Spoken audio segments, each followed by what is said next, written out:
So in this second part of the introductory lecture, I'm going to be moving on to think more explicitly about the kind of history that happens in school.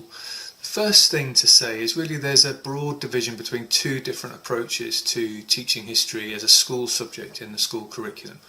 On this first approach, we're really demonstrating continuity with the kinds of debates we were talking about in the first part of this lecture.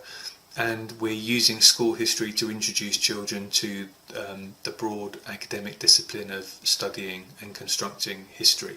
So on that account, teachers of history would be helping children to learn to think historically, to understand themselves in relation to history and historic change, and to be critically informed about history. The second approach is rather different, and it sees school history as something very separate from academic history. On this approach, teachers of history are trying to teach children about a dominant national story. They're trying to inculcate a sense of identity and allegiance, and they're trying to develop specific moral values. On this second approach then, school history might be promoted by a whole range of governments to do something fairly distinctive. And this is happening around the world in all sorts of different states, in totalitarian states and in democratic states, that this is used as a vehicle to promote a sense of patriotism and national pride or social cohesion, or to promote certain ideological commitments. Now, this often has very negative connotations if we put it in these kind of stark terms, and so one of the most obvious examples we might think about is when this is used by an anti-democratic totalitarian state such as the Nazi state in Germany.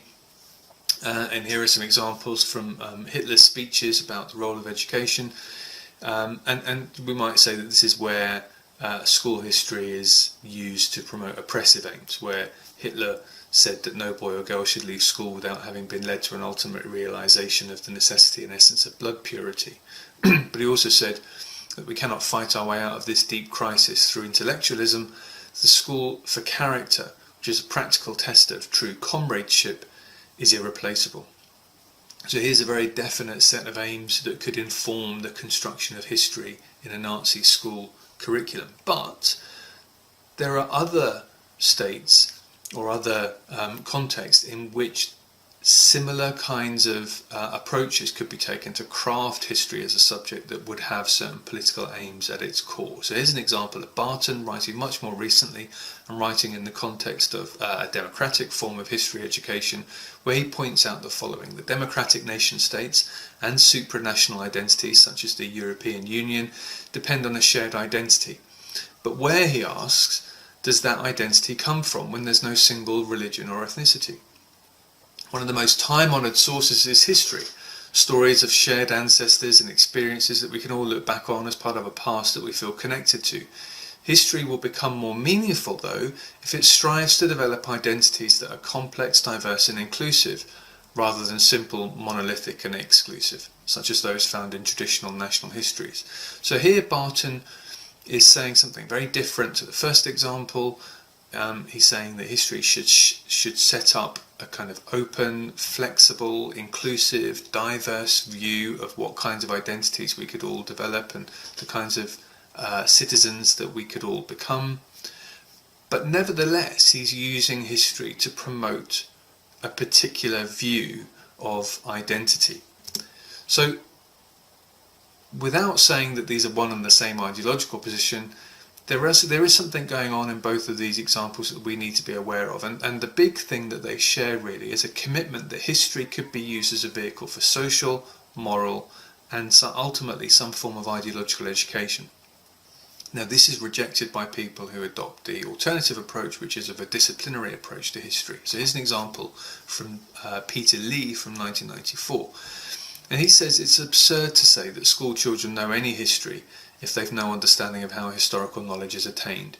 The ability to recall accounts without any understanding of the problems involved in constructing them or the criteria involved in evaluating them has nothing historical about it. So even if with the best intentions we create a curriculum that's full of inspiring stories about how we've all come together, how we've all forged a new national identity through adversity, and we can all move forward together in some kind of great shared collective and democratic way, what Lee is saying is all we're really doing is teaching kids to learn stories and then to regurgitate those stories in exams. That's fine if that's what you want to do through your school system, but it's not history. Let's not pretend that that's really what learning history is about. That's just about learning myths or stories. So disciplinary history, says Lee, is a very different kind of thing.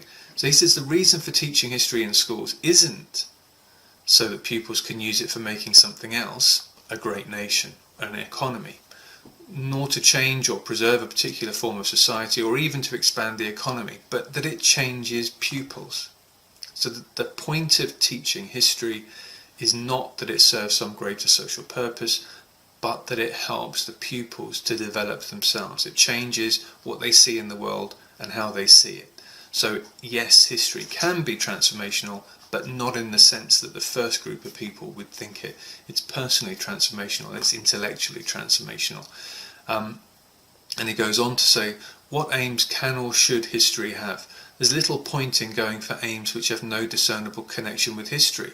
How can they be the aims of history teaching?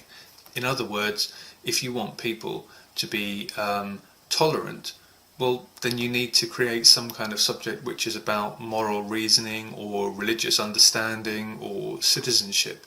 But how can you use history to teach skills which aren't essentially historical, or to teach understanding which is not crucial or central to what history is as an endeavour? But it makes sense, if we're going to teach children history, that we should be teaching them history in the sense that it's understood as a discipline, rather than just using the word to describe something else, which is a national or a civic education. So what would the kind of disciplinary history that Lee is talking about entail? Well, Foster says at least three things. It entails giving children opportunities to wrestle with complex issues and consider competing accounts of the past. So it means we have to resist the urge to present simple single narratives. It means also helping children to an appreciation that not all accounts of the past have equal legitimacy. So we need to give them the kind of skills of critical understanding and historical grounding to understand how you would test the viability of an account. And also an appreciation of the importance of evidence and of the possibility of multiple history. So it isn't just teaching young people that there is a version of history, we keep testing it historically until we find the most robust version, but it's also understanding that different people construct different accounts of the same period of history from their own interests, from their own experiences, and for different ideological purposes. Now this, for me, is important because it's possible, I think, to see disciplinary history as developing the kind of criticality, empathy and openness to diversity that would serve democratic citizenship well. Because teaching people to think historically, to understand how knowledge is constructed, and to think about how different people have different perceptions of events and to assess them in that light, and not to seek to impose one simple interpretation on things, I think ultimately serves democracy well.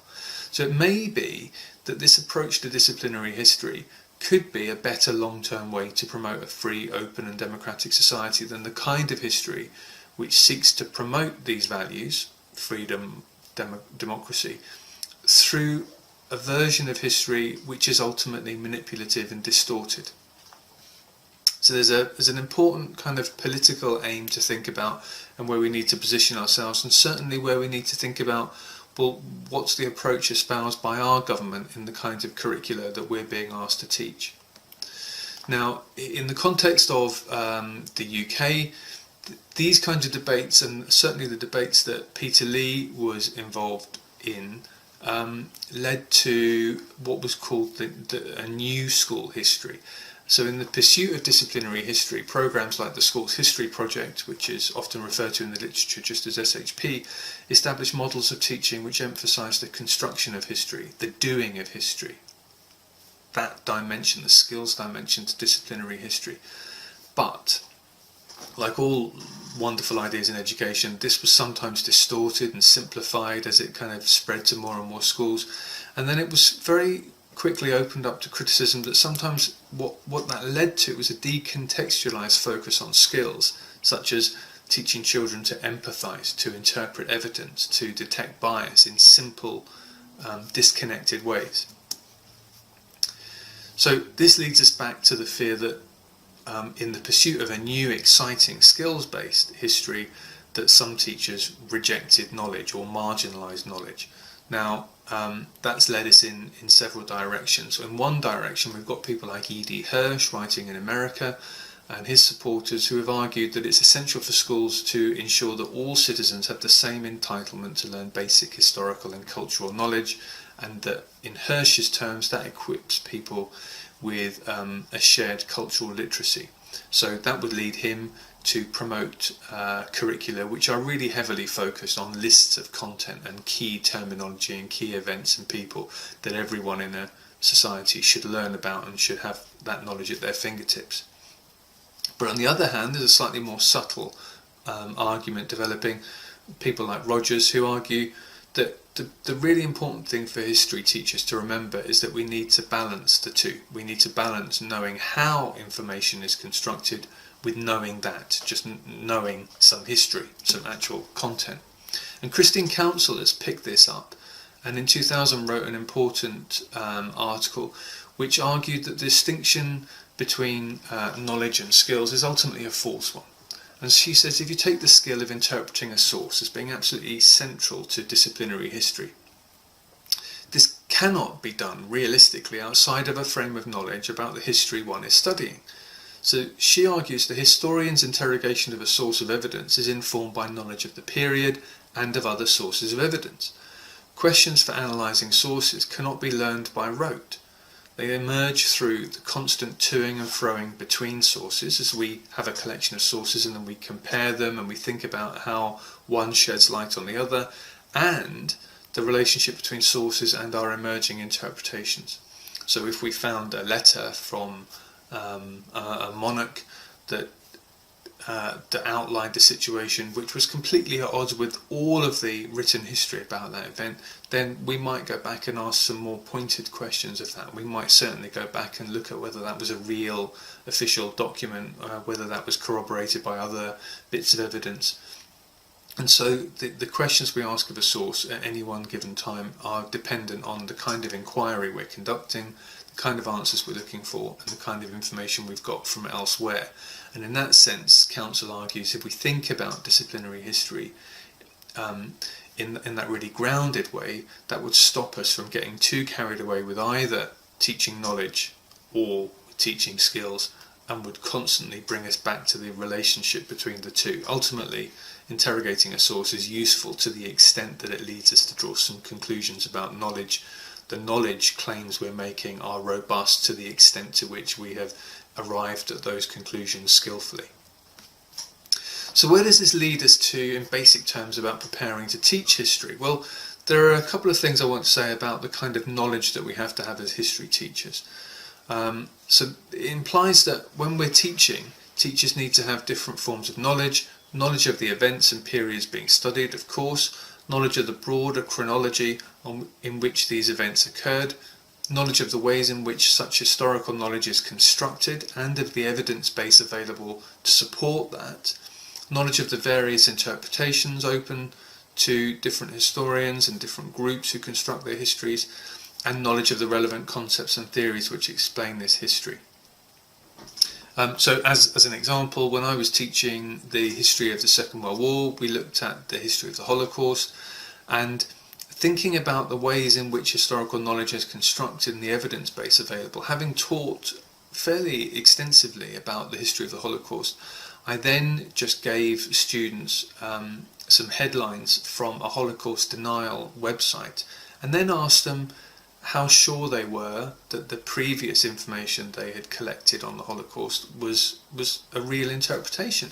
And very quickly, with just half an hour to look at a denial website, lots of students started to question the basic facts of the Holocaust as I had taught them. And it made me really realise that I had, in that case, become too carried away with teaching my interpretation, or teaching the interpretation, teaching knowledge as facts, and hadn't paid enough attention to how we know this as a set of facts. So having tried this experiment out in class, I then had to go back and reteach some of that disciplinary approach. So reteach children why there is a general consensus among historians that 6 million Jews died, that the Holocaust was a deliberate attempt over a sustained period of time to wipe out a whole race or religious group.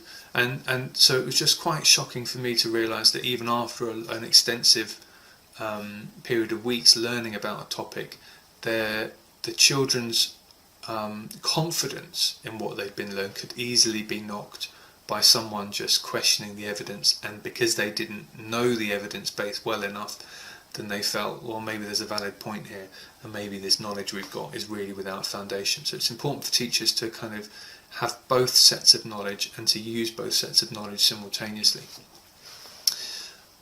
But because that's happening, what we're doing in schools within established structures, then history teachers also need to know these other specific things. We need to understand the curriculum that we're teaching within. We need to know how this will be assessed. In particular, if there's an examination, we need to know how the students have to present their knowledge back to the examiner so that they can do well. We need to know the kinds of resources available to teach this content and what the strengths and weaknesses of those are, and we need to create a plan to address that. And we need to have some kind of knowledge, and this will only develop over time realistically, of how children think and learn about these kinds of issues.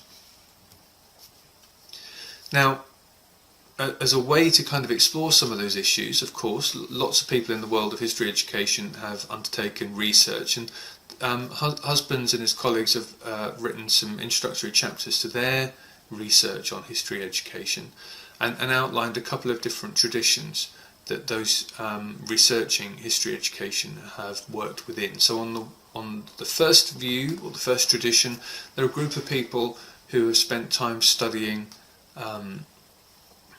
how children understand history and how they engage with and make sense of those kinds of disciplinary and substantive historical concepts. There's another group of people who spent time studying what teachers do. So what teachers do in the classroom, how they construct the opportunities to learn history, and what their understanding of historical practice is all about. Another group of people have done a lot of work on textbooks, and in particular have done kind of textual analysis to think about how do governments who sponsor textbooks use those as modes of communication, and how do they construct consistent narratives and promote consistent values that are in alignment with the kinds of messages they want to promote through the school system. And then there's a more philosophical branch of research which is concerned with the purposes of history, people like Peter Lee that we've been or that I've been quoting earlier in this lecture. So in this part of the lecture then, what I wanted to do is just establish some of the big debates within the history of education, within history education, and some of the ways in which people involved in these debates are trying to resolve them through philosophical and empirical research. This really sets us up to think about, well, so what are the themes we're going to be exploring in the rest of this module? Because clearly the themes I've identified for this methods module are rooted in these debates and are means by which we can explore together some of these tensions and some of these dilemmas and some of these unresolved questions about the purpose and nature of school history. And so that's what we're going to be moving on to in part 3 of the introduction.